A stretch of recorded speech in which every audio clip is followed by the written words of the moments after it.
sa bayan ng Cavite Viejo, lalawigan ng Cavite, ngayong ika-12 ng Hunyo, 1878, sa harap ko, Don Ambrosio Renzares Bautista,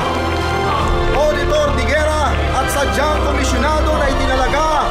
upang ipahayag na at parangalan ang tanging araw na ito ng pamahalaang diktatorial sa Pilipinas ayon sa kalatas ng kataas-taasang diktador Don Emilio Aguinaldo Infante. Tayong mga nagkakatipon, nagsilagda sa iba nito ay pinahayag natin ngayon at pinasisinayan sa pangalan ng buong Pilipinas